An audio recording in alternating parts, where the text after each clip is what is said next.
This is 24/7 World Radio. Brother Eric John Phillips back with the broadcast. We're 24/7 World Radio, and we have Brother George with us, our most erudite researcher and finder of significant facts that are most wonderful. So, Brother George, welcome to the broadcast. Good to have you back. Well, thank you, Brother Eric. As always, it's a pleasure to be on with you. And as I've said before, yes, I'll say researcher, erudite, that's up to the audience to determine.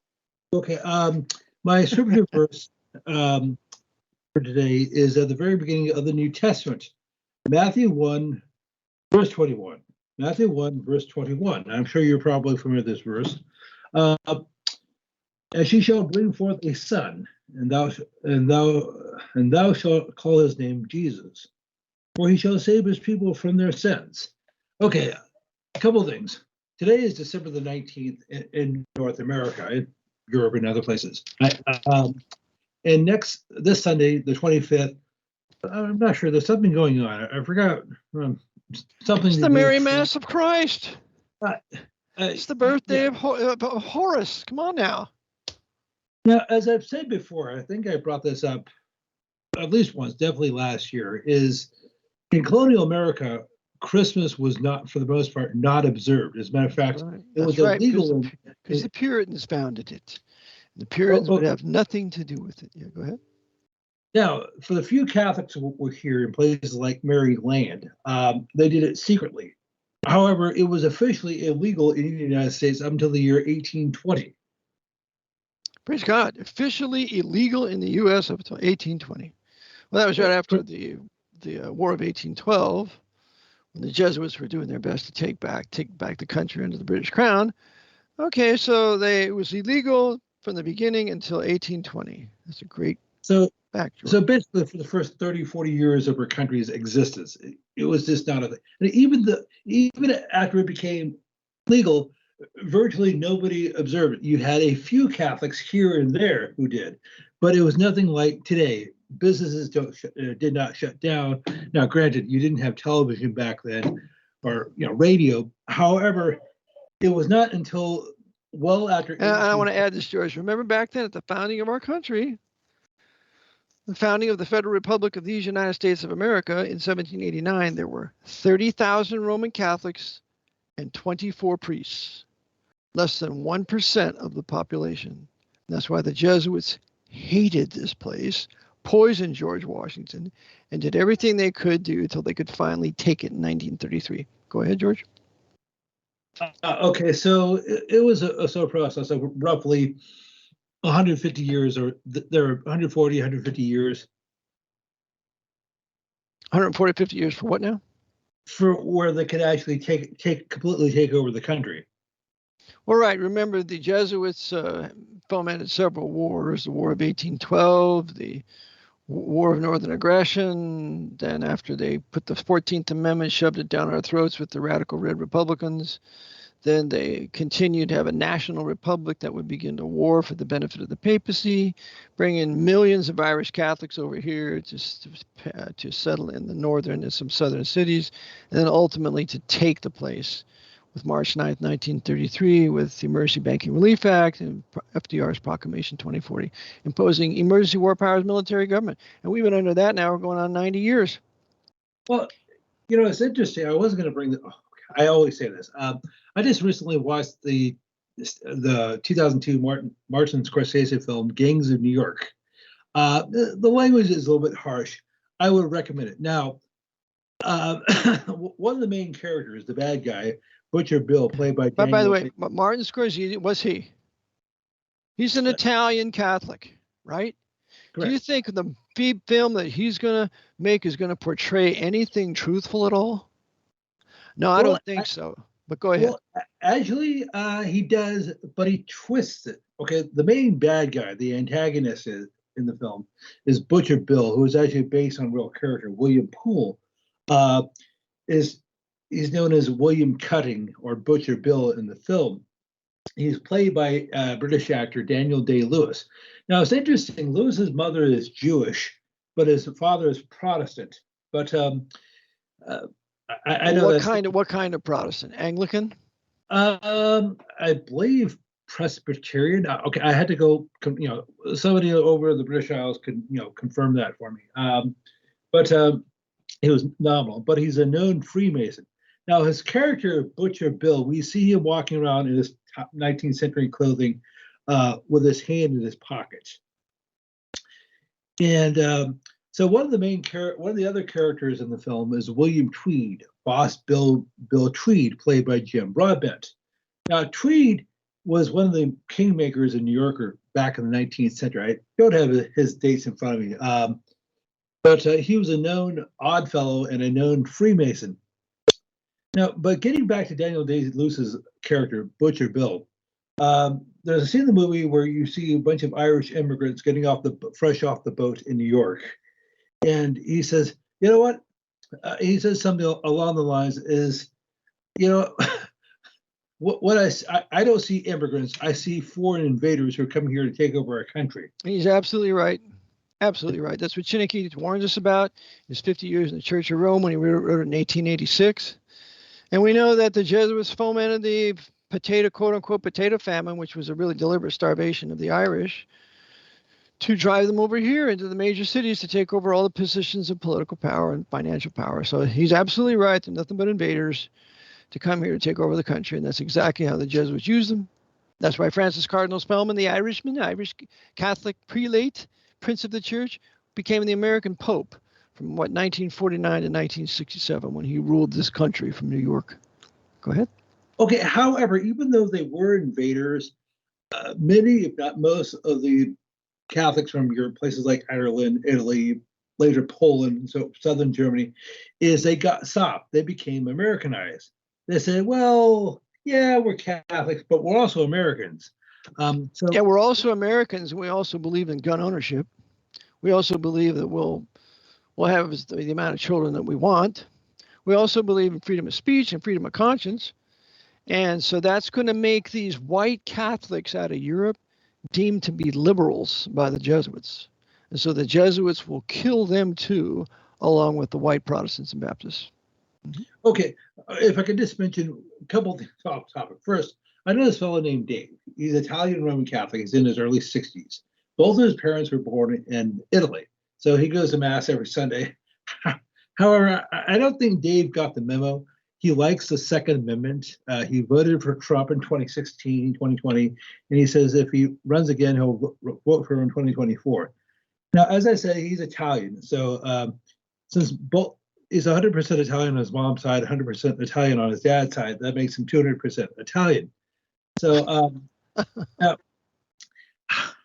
however, as I said, I don't think Dave got the memo in that he likes the Second Amendment. He's a huge gun enthusiast. And something he's noticed about his parish that has changed in the last, say, 20, 25 years is it was historically a white parish, Italians, Portuguese, Irish. But not only do they have a Spanish Mass, the priests, he said, are full-on communist. What is this whole thing about social? Dave, as I said, he's a liberal Catholic. He doesn't have any problems with immigration. But he said, wait a second. Why should I have to pay reparations for blacks in California when slavery was basically never an issue in California? Also, he never owned slaves. His family never owned slaves. Now you're being reasonable, George. Can't be reasonable. We have to have universal white guilt, and we must all hate ourselves to then fall down and beg the blacks, oh, we're so sorry, which is a communist plot here. It was first talked about by the ones who wrote Hoover's Masters of Deceit, that they would use communism through the blacks to further destroy the country. And that's exactly what the John Birch Society said for years with certain of their black speakers. I remember listening to them. Yeah, it's one of them. Another one was Manning Davis. It was Manning. What's his last name? Anyway, he was a black spokesman, a black minister, a black preacher, and he preached all against forced miscegenation, forced race mixing. And so it just happened that his car had ran off the road one day, and that was the end of him. I hate when that happens. Oh, okay. Anyhow, So as I said, Dave, as I said, is Italian Roman Catholic, goes to mass, all of his children are baptized. But further exacerbate this whole situation, I talked to him about the shots. And he said, hey, your Pope Francis has come out and said that, people said it's a loving thing to do, to love thy neighbor as thyself. And he said, well, His Holiness is entitled to his opinion. Mm-hmm. See, that whole doctrine is condemned. You think you have the right to disagree with the Pope, Roman Catholic? So that's typical with white Roman Catholics, which is why they're condemned as liberals in the country. Are you there, George? Yeah, I can hear you loud and clear. Okay, go ahead. Okay, so I mean, somebody like Dave, and that is his real name, is, I guess he's like good cannon fodder for the new right. Right, he's going to go into the new right, which will be quasi-fascism, according to Martin Lee and his work, The Beast Reawakens. That's correct. Mm-hmm. Okay, and if I can just mention something that's like, I try to present substantial material, not this, this breadstick and salad type stuff, if you will. Okay, if I could just give you one more appetizer. On Saturday, I went to a concert at my local college. It was put on by the Sonoma County Bach Society and the orchestra. There are probably about 200 people there. And something I just noticed is that probably, I reckon a good 90% of them were white, including the audience and the orchestra. Now, in the orchestra, you had a few Asian people like who played the clavinova, but by and large, yeah. They were all white too. Mm-hmm. I'm sorry? They're all white too for the most part. Just like I went to see the symphony in Reading a couple of times. They had one black bass player. Everybody else was white, and a couple of Asians in there too. And all the audience there was white. I saw no blacks in the audience. There probably were 500-600 people. So that's our music. That's white people's music. And specifically white Reformed music, because the symphonies were all born as a result of the Reformation. Go ahead. Okay, so you had Middleton, who was Jewish but converted to Lutheranism. Mm-hmm. Okay. And Hitler outlawed his works in Nazi Germany. Mm-hmm. Okay, well, something I noticed is I realized, hey, I realized this wasn't a one-off. This wasn't an anomaly. That has always been the case. Now, something that, when talking about Bach, Johann Sebastian Bach, I wonder why there hasn't been a movement to demonize and vilify him, because, he's committed the unpardonable sin of 1, being a Protestant, 2, being white, 3, being German. Those are completely unacceptable. That's exactly right. We can't have that now, can we? So, even though he's busy writing music and raising a family and taking care of the piano or the church organ, I'm sure he must have harbored white supremacist, white nationalist, neo-Nazi, neo-Confederate, well, actually proto-Confederate views, or proto-Nazi views. Mm-hmm. See, and I like this whole rhetoric of the day because it justifies the cry of we need our own country. We need to declare independence somewhere in the United States and have our own new white Protestant and Baptist nation, because obviously we're targeted for destruction and we have the right to self-preservation. And so one of the ways we're going to do it is we're just going to separate, then declare independence in a county or a couple of counties, and all the other people, you can have your diversity, but we're going to preserve our historic heritage, culture, and all of our great works in the past. And nobody should be offended by it. Right, George? Well, amen. And of course, I mean, something I mentioned before is blacks have their own continent. It's called Africa.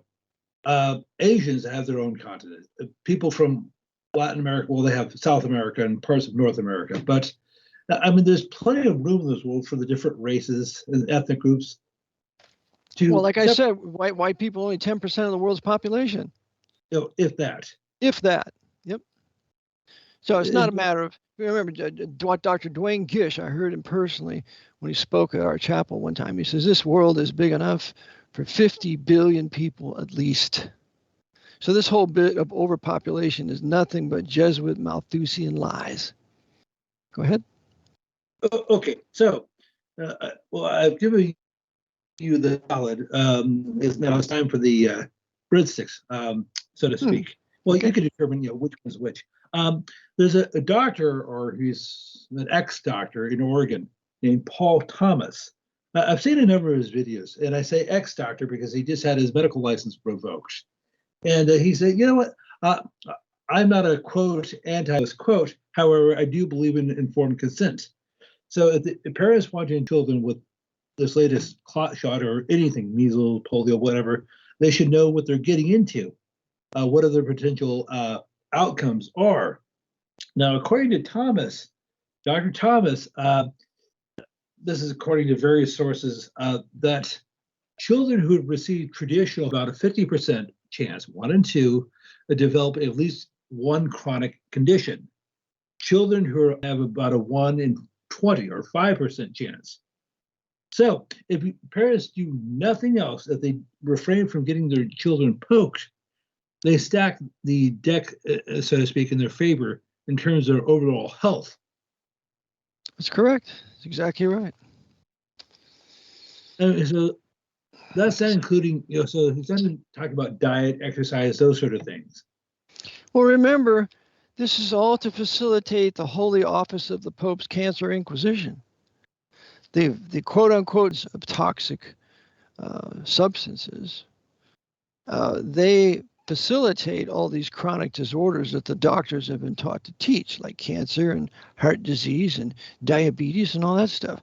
So it facilitates the Inquisition, and it feeds the petroleum-based controlled meds that they're going to prescribe. So the Jesuits went on 3 sections: destroy Western civilization, make money through the medical profession, and also through the drugs that are being sold.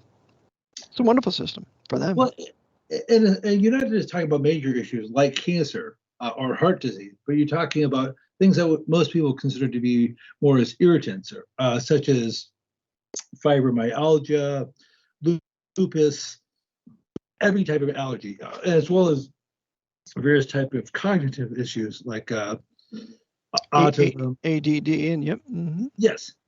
Now, granted, those situations can be further exacerbated with soda and sugar, particularly caffeine and white sugar. Yep. White processed sugar, which the Jesuits are the creators of. They are the founders of all the white sugar production in this country. Well, that reminds me of a couple of things. Somebody sent me an article from a couple of years ago, back in July of 2020, so about 2.5 years ago. It's from Forbes magazine. And yes, I can talk about the Forbes family in just a moment. And the upshot, I think I said to you this, is that the upshot of it is the dangers of doing your own research. The author of the article was named Ethan Cohen. Oh, so we have another court Jew here, a papal court Jew is going to keep you from exercising freedom of conscience and coming to your own conclusions, which is a Protestant Baptist Bible-based maxim. We can't do that now, can we? Okay, so now, according to this author, when it comes what's to his name? Daniel what? Ethan Cohen. Oh, Ethan Cohen. Okay. No, I'm sorry. I'm sorry. There's 2 authors. There's Joshua Cohen and Ethan Siegel. Sorry, there's 2 authors of the article. Cohen. 2 Jews. Okay, so they said Ethan when it comes to major decisions such as purchasing a vehicle, you want to do your due diligence. Check the mileage, check the tires, all that sort of stuff. In those situations, that's fine. That's perfectly normal. That's perfectly healthy. However, when it comes to health and science, that's a different matter, because most people just don't have the intellectual wherewithal to interpret data. So the best thing to do is simply to trust the experts. And there's no such thing as interpreting data. That's just as ridiculous as calling interpreting the Bible. The Bible says what it means what it says. It's real simple. Data says what it means what it says. There's nothing to interpret unless you've corrupted the data. But data is black and white with no shades of gray. You got this here that says this. You got this here that says that. I don't need to interpret anything. You see, they're the great interpreters, like the Pope's the interpreter. The Pope's the interpreter of Scripture. He's going to tell you what to believe. And you're going to believe black is white and white is black if I interpret it for you. Same way with interpretation of the law. We're going to have law interpreters. the Constitution says what it means what it says. Go ahead. Okay. Well, to that point, so they say this is especially true when it comes to health and science. Now, as I said, this article was written back in December 2020, so a couple of years ago, and they said not only the upshot is critical thinking in this situation not only could be dangerous, it could be deadly. It can cause. That's good. Yeah. So anyway, because I'm a victim, so that's why I hate them. I had horrible, terrible chronic earaches every 2 weeks while I was a little boy, from probably 2 to 4 or 5 years of age. Awful. Felt like someone was jamming an ice pick into my head. And then I got the wonderful delight of having the doctor come by. In those days, it was in the 50s. The doctor would come by with his black bag and pull out this huge needle, this huge syringe with a big long needle. So I got it right in the rear end with a couple of bicellin shots and a penicillin shot to fill me up with mold to further stunt my growth and God knows what else. So that's all a war. I'm a survivor of it. And so that fuels my hatred for the awful, terrible religion of them. Well, it's interesting. The current head of the CDC, the Catholic disease creator in Atlanta, Georgia, is Rochelle Walensky. Now, we have another Jewish here. So we're going to get more Jews to promote this wicked papal inquisition so they can be blamed by the new right. Beautiful plan. Okay, so her birth name is Berzoff. She was born on April the 5th, 1969. Now, back in last year, I don't have the date, she addressed the Alpha Kappa Alpha sorority, which is a Jewish female medical society. Yes, I'm not making this up. And she said that they're the ones who gave her start. They encouraged her to go into medicine and to go to Harvard and places like that. Go to infidel Harvard. Yeah, and become an infidel. Meanwhile, we'll teach you how to fornicate, because that's got to pass fornication class at Harvard and all the other wicked schools. Mm-hmm. Okay, so some of the professors emeritus were. In terms of fornication class, you had Fidel Castro, who was a guest lecturer. Oh, goody. Well, he was a notable degreed fornicator, an adulterer. Mm-hmm. We should want to be like him, shouldn't we? Yeah. These filthy higher education, quote unquote, institutions, the Ivy League, aren't worth anything and should be all converted into maybe a roller rink or something like that. Go ahead. Or how about a garbage dump? Well, no, those buildings are pretty nice. I would hate to throw the buildings away. And I want to keep the library too, by the way. Let's keep the library and go through it and just have those, who knows what treasures they have there that are hidden from us, but go ahead. Well, okay, getting on to my next point. Somebody has sent me, I was watching a video last week from Mark Dice, and I know he is probably controlled opposition. However, he was doing a piece on an interview or a podcast that Jon Stewart had done. He interviewed Hillary Clinton and Condoleezza Rice. And I'm not sure if you're familiar with Jon Stewart. His birth name is Jonathan Stewart Leibowitz. Another Jew, Jonathan Stewart Leibowitz. Correct. But his wife is Catholic. Well, that's a good combination. Both from subject to the Jesuits. Wife is a Catholic, a Roman Catholic. Mm-hmm. And by the way, I just want to complete your point about you citing this Jewish woman, Benzoff, and she was a part of a Jewish female medical society. I mean, you would think that these Jews, if they had any brains, or if they had any conscience, as I preached on conscience, that they would say, you know what? We need to preserve white Anglo-Saxon Protestant Western civilization because it's always protected us.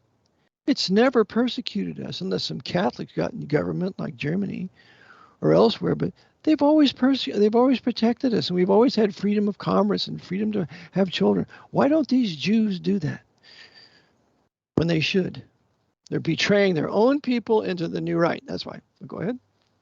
Oh, okay. And I know we're coming up with the break, but something I need to get back to is Forbes magazine, which has founded. I read this article about why you shouldn't do your own research. Forbes magazine was founded in 1917, and it's one of the three major U.S. financial publications. The other being Bloomberg and Fortune. Fortune being founded by Henry Luce, and the other one. Not a Malta. Henry Luce, Kennedy assassin, conspirator in the cover-up, purchases a Pruder film for $150,000, doctors it up. That's the Henry Luce, subject to Francis Cardinal Spellman. Nice guy. And you have Bloomberg, who's also a known Knight of Malta. Is that Michael? Correct.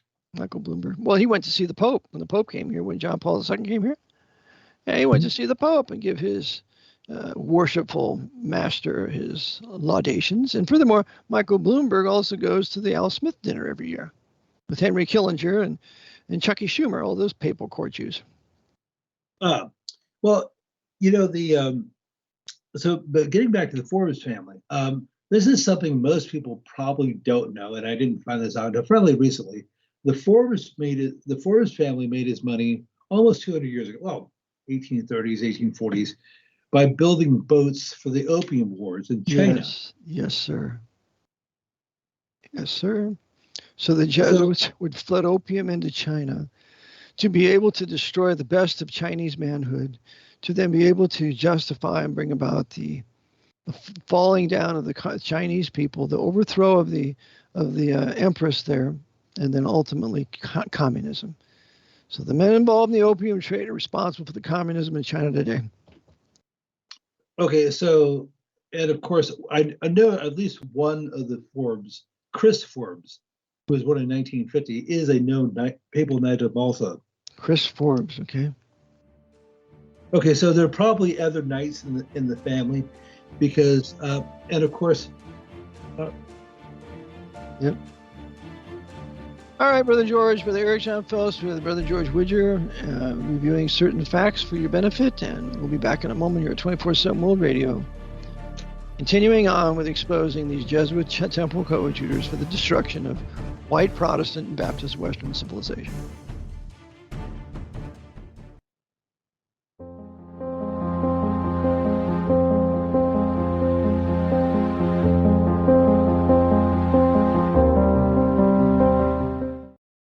This is the Eric John Phelps Show on 24/7 World Radio. This is Brother Nicholas. Join me every Tuesday at 2 p.m. Eastern Standard Time for the German Bible Truth Hour and at 3 p.m. Eastern Standard Time for the Dutch Bible Truth Hour on 24/7 World Radio. This is Bruder Nicholas. Ich lade euch herzlich ein, mich anzuhören jeder Dienstag am 2 Uhr nachmittags, amerikanische Zeit, für die deutsche Bibelwahrheitsstunde und 3 Uhr amerikanische Standardzeit für die niederländische Bibelwahrheitsstunde am World Radio 24/7.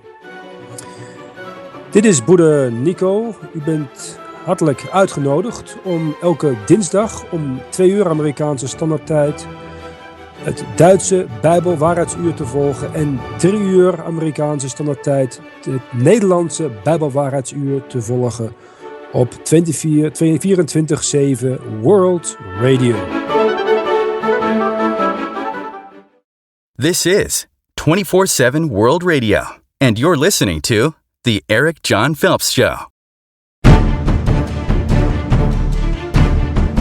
Continuing on now with Brother George Widger. And go ahead and pick up, George, where you left off.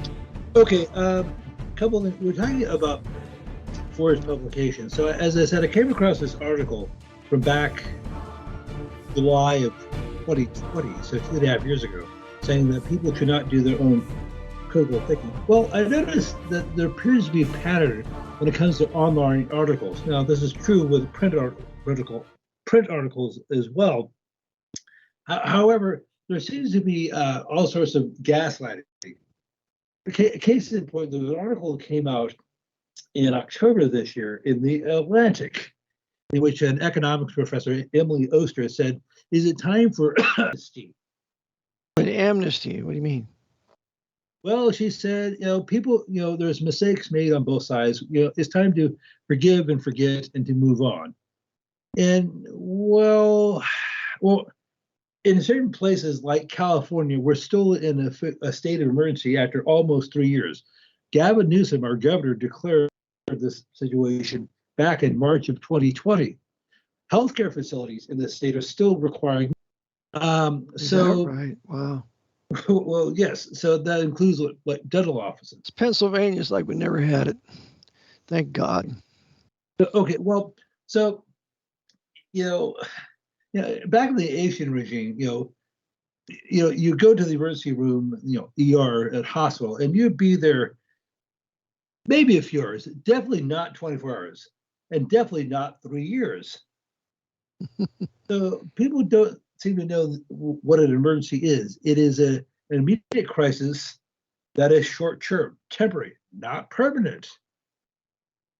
And now with all these alien Hispanic Roman Catholic invaders, they go to the emergency room when they get a cold. Mm-hmm. So you got to wait a long time for those people. And then if they don't get waited on, they start getting loud and arrogant. I saw that in Florida. And they start getting loud. I went to the doctor and said, you got to get rid of these people out of here. They're usurping. They're cutting in front of us white people. But you need to deal with this. So no, it's happening all the time. It's destroying our medical profession. And of course, maybe it's a good thing. Maybe the whole medical profession needs to go down the drain. We can start all over again with right theories and honest people who wants to have something that will help people maintain their health, and if they're really sick, to deal with it. And no alien invaders in the country. You round them up and you send them right back where they came from. Go ahead. Okay, and then you, and if they return, you give them a lead salad? When they return, you put them in prison, and they can work as slaves in prison for the rest of their lives. Don't come back here. Because okay. You have to look at it as an attempt to overthrow the country. It's destruction of the culture. That's right. Okay, so and that's for anybody, not just the Hispanics, the blacks out of Africa, the Asians, wherever, even whites out of Eastern Europe. You come here illegally, and you're going to get a warning, send you back. You come back and just make it a capital offense. And if every nation had that, you wouldn't have a problem with the destruction of nationalism, because nationalism is Genesis 10. It's biblical. Okay, so you got to do something severe. But go ahead, George. Sorry to interrupt you there. Well, no. So you're saying that if they come back, you should give them a lead salad? I'm saying if they come back, they now committed a capital offense. Well, you got to shoot them. That's exactly right. If they could, it's a destruction of white, historic, Protestant, Western civilization by any means necessary. And they call them immigrants, and they come here. They hate us. They hate the gringo. And they're coming here at the behest of the Jesuit papacy. So therefore, once you get rid of them, of course, a lot of them don't want to be here anyway. They left their own areas in the other countries that they came from, but they don't want to be here. But you got to round up all the Jesuits as these high traitors that brought them in here, and you got to give them execution too, because that's high treason, and you got to go. Because they organized it. They facilitated it. This is war. They've declared war on us. It's a military organization having declared war on us by any means necessary. So you know what? I will pick up the gauntlet and let it be war. It's about time some white men that were Protestants and Baptists started to resist unto blood, striving against sin. And telling them, you don't come here. You come here. We're not going to put a wall. We don't need a wall. We just put 50 caliber machine guns every 1,000 yards. And no man's land. And you go there, we're going to kill you. And you tell all those Mexican guys that are bringing them in here, what do you call them, the coyotes, we're going to get you specifically. Because they rape those Mexican women and they hang their panties up on these coyote trees. And if anybody takes those panties off, they'll kill them. These people are savages, man. And they got to be dealt with force. Guns, bullets of a government that wants to protect the country from an invasion, as the Constitution says. This is an invasion. It's no immigration. And that's why, as I mentioned previously, San Bernardino is talking about secession out of California. Just learned that yesterday. Well, they need to declare their independence, not secede. Okay, so I mentioned this article in The Atlantic by this female professor, Emily Oster. She said, well, it's time to forgive and forget. Well, if I may say so, Well, forgive and forget what? well, all the harsh talk about people who had their businesses destroyed and were kicked out of places because they weren't working. People who bristled against requirements. It's that, hey, well, this is done and over. Well, one of the purposes. Well, there are a couple of purposes or reasons why you punish criminals. One, so they won't continue to engage in that activity. Two, it won't inspire people to emulate them. That's correct. Biblical, the purpose of government to punish evil and reward good. 1 Peter chapter 2, Romans 13. Mm-hmm. So anyhow, but as I said, I don't know about Oster's background, but she's probably, don't mean a feminist, to say the least. However, the CEO of Atlantic Magazine is a fellow by the name of David Bradley, and he got his law degree from Georgetown University. So I seem to notice a pattern. Whether you're talking about from Jesuit Communist Georgetown. Correct. So whether you're talking about the Atlantic or Forbes Magazine or Bloomberg or whatever, the Jesuits seem to run them all. That's right. They're their agents. That's right. Exactly right. Mm-hmm. So, of course, they should, we should say, well, we should forgive Gavin Newsom, Andrew Cuomo, Justin Trudeau, Jacinta Ardern. Let's forgive all the Jesuits that killed hundreds of thousands of people and all their coadjutors. Let's just forget it and forgive. Oh, yeah. And these people that advocate that, they're just as guilty. They're continuing the cover-up. Mm-hmm. And so, I spoke with you on the phone the other day, and you had asked me to talk about James Farley. Oh, yes, James Farley. Mm-hmm. Okay, as I said, we've discussed it before, and but just for those who didn't hear, I'll just give a quick background on him. James Aloysius Farley. Now, his middle name is automatically suspicious. Now, I'll just read directly from his Wikipedia page. James Aloysius Farley lived from the 30th of May, 1888, died on June the 9th, 1976. So he was 88 years old. Was an American politician and Knight of Malta. I'll repeat that. Was an American politician and Knight of Malta who simultaneously served as a chairman of the New York State Democratic Committee, chairman of the Democratic National Committee, and Postmaster General under Franklin Roosevelt. So he's absolutely connected with the Jesuit controlling Tammany Hall out of New York. Yep. Okay. And now Farley was FDR's campaign manager for governor and when he ran for president in 1932. Now, these are some other positions. I don't need to give you those other positions. Now, as I said, he's a dear friend of Al Smith. He also was on Farley was also on Smith's gubernatorial campaign in 1922. And as it just so happens, in 1933, he actually had an audience with Pius XI and with Eugenio Cardinal Pacelli, who would become Pius XII, and who would oversee the Eurasian Jewish Holocaust, having been trained by the Jesuits.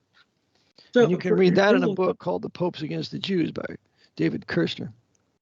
Okay, so something I mentioned, but the punchline is he was chairman of Coca-Cola Corporation from 1932 to 1960, for 30 years. So he actually struck a deal, Farley did, with the then War Department to have the GIs start drinking soda. So actually, and he took, initially he said he did it for free, but he said it would boost morale because it was, when they're over, when our boys are over in Europe or the South Pacific or wherever, it would remind them of the States. Yeah, it's the Pope's drink. Farley was what, the head of Coke from 1933 to 63? Is that what you said? Well, 32 to 60. So 30, yes, 30 years. Okay. Yeah. So it's the Pope's drink to further dehydrate us, give us sugar problems, diabetes, all of that stuff. And so whenever you watch the Pope's, the Jesuit Hollywood, they always have nearly in every movie somebody drinking a Coke. Just check it out next time you watch them. Gold fringe flag and somebody drinking a Coke. Great connection, George. Just far, James A. Farley's really a connection. And he's also connected to Joe Kennedy, too, by the way. Well, okay. Well, speaking of, well, thank you for bringing that up. Now, I mentioned the Forbes family. They basically made their money roughly 200 years ago, 1830s, 1840s, by building the ships on which the opium and tea was brought into China. Now, tea is a different conversation altogether.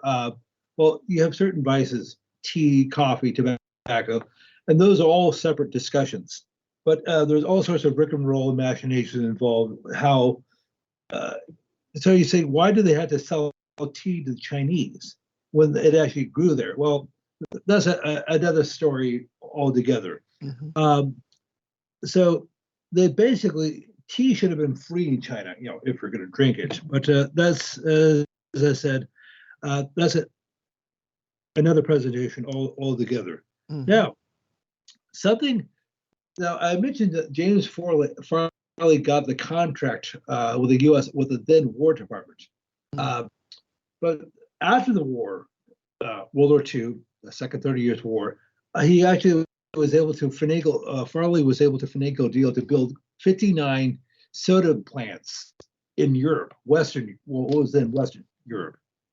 And when did he do this? In the 40s, 50s? In the 1940s. 1940s, he builds Coca-Cola plants in Europe. Correct. So we have to weaken historic white Protestant Europe as well as the liberal Catholics. Okay. Yes. Because prior to World War II, Coke was almost exclusively an American drink. Mm-hmm. Yeah, what a horrible, terrible poison that is. Yeah. Yep. Okay, so and they have their Coca-Cola there, their Papal Coca-Cola. And as I teach the people that are associated with me in the church, don't ever drink any of these sodas. They're all poison. Coca-Cola, Pepsi, is with PepsiCo, and they it was headed up by Cartha Dickey DeLoach after the Kennedy assassination, who was an Knight of Malta. So you got Knights of Malta with PepsiCo, Knights of Malta with Coca-Cola. It's the papal drink for the acidification, to make us all acidic, and the destruction of white Protestant Western civilization, no matter how many blacks and Hispanics and Asians have to die. Mm-hmm. Right, well, brother? It's interesting. Okay, I would say that. And well, I sent you this over the weekend. A little bit off topic. We talked about Hillary Clinton, but we haven't talked about her husband Bill in a while. So back on August 12th, 1993, so 29, almost 30 years ago, Pope John Paul II came to the United States, to what was then Stapleton Airport in Denver, Colorado. And I actually remember this, because it was part of World Youth Day. So in 1993, and every 5 years, there's this event called World Youth Day. I know that is in 2003 is in Toronto, Canada, and forgot all the locations. But so it was something like the 7th time John Paul II had actually come to the United States. And so Bill Clinton, as I said, the president at the time, was giving the wasn't an invocation, but something like that. So he's giving a salutation to the Pope. The Georgetown Jesuit educated Bill Clinton, Knight of Malta, servant of the Pope, is going to give a salutation. Okay, go ahead. Okay, so now, as I said, this is 1993. So this is basically the dawn of the internet era. So most people didn't have the option of looking this up. They had to do things the old-fashioned way. They had to look at print sources like encyclopedias or newspapers or whatever. So one of the things he mentioned in the speech is, he said, well, thank you, Your Holiness. Although I'm not a Catholic, I appreciate Catholic values, because I was educated at a Catholic school in Little Rock, St. John's School, for 6 years. I was also further trained by the Jesuits, as you said, at Georgetown. So Bill Clinton had received 10 years of Catholic education. Mm-hmm. Yep. Well, that's why he was such a high moral man.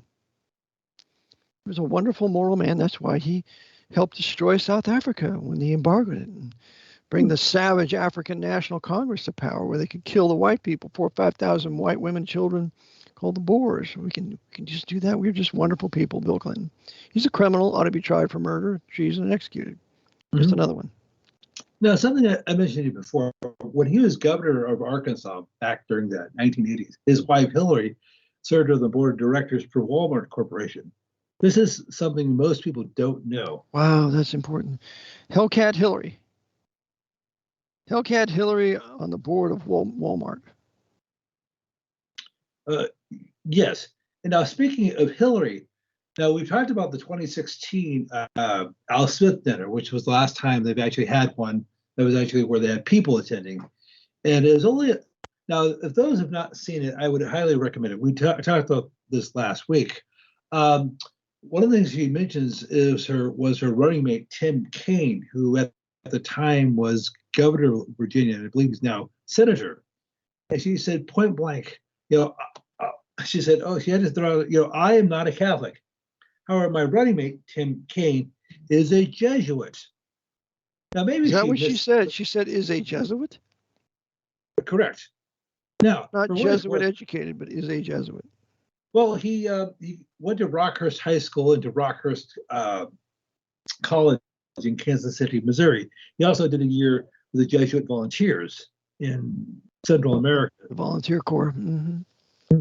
So maybe it was like a slip of the tongue. And she said, he's a Catholic who's trained by the Jesuits. Maybe he's collared. Who knows?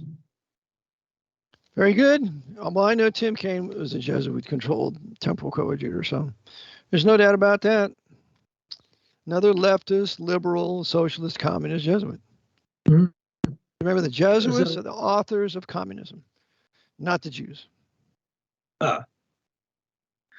Now, they've used a number of Jewish, but I realize we only have a few more minutes, so I'll try to squeeze in two more points if I could. Now, somebody whom I mentioned before is Hubert Schlafly, who was one of the co-inventors of the teleprompter. And Hubert Schlafly, is he any relation to Phyllis? I'm not sure. Now Schlafly went to St. Louis High School, St. Louis Preparatory School in St. Louis, Missouri. He also got his undergrad degree from Notre Dame. So he was one of the co-inventors of the teleprompter back in the 1950s. So that means there's at least somebody else involved. And I forgot to bring him up, Irving Kahn. And he invents the teleprompters. Yes, well, both Schlafly and Irving Kahn did it together. Well, so here we have a Jew, Irving Kahn, Kahn. Correct. He was actually a cousin of Irving Berlin, the composer. Oh, okay. Cousin of Irving Berlin. Who did all sorts of. Berlin lived to be about 100 or so. Yes, he did. So I always use that as an example to that music can extend your age. Even though he wrote ungodly music, it was upbeat. It was composed. I mean, but here we are, Irving Berlin and Irving Kahn. Okay. Okay. So anyhow, so one other point I wanted to mention is this has been my hopper for a while. Do you remember? Oh, okay, not to date you. Do you remember Jim Croce? Of course. Who did Bad Leroy Brown, Operator? Don't Mess with Jim. Don't mess with Bill. Bill, don't mess with. Oh no, that's right. Don't mess with Jim. That's right. Okay, he had a bunch of hits in a fairly short period of time. He died in a plane crash on September 30th, 1973, at the age of 30. Now, you may be wondering, he had the right background. He's Italian Roman Catholic, went to Villanova. He also went to Milhern High School, which is Catholic in Philadelphia. However, a number of things that are odd about him is when he married his wife. What was his wife's name? Well, anyhow, he converted to Judaism. Oh. And so he converted to the pagan Talmudic Judaism? Is that what you're telling me? Yes. Or was he reformed or something like that? Well, I'm not sure what flavor of Judaism he converted to. Okay. So he had his So he did not have his son baptized Catholic. He actually had his son circumcised. So, in a couple of things. So, he was born in 1943, January the 10th, and as I said, he died on September the 20th, 1973. So he was 30 years old when he died. Now, so he had this religion conversion of sorts, and so kind of like Ivanka Trump. Well, I guess. So he served 4 months in 1966. He served 4 months in the New Jersey National Guard, and which seems like an awfully short stint, if you ask me. I've never heard of 4 months. Yeah. Well, so something I don't understand. So he obviously had people pulling strings for him. So he was able to get out of Vietnam by going into the New Jersey National Guard and basically barely serving any time. But I guess he had to pay a price by being killed in a plane crash. I don't know. He would seem to have done something more, but I don't know what it could have been. Well, he said he got tired. Okay, he said in an interview he got tired of touring.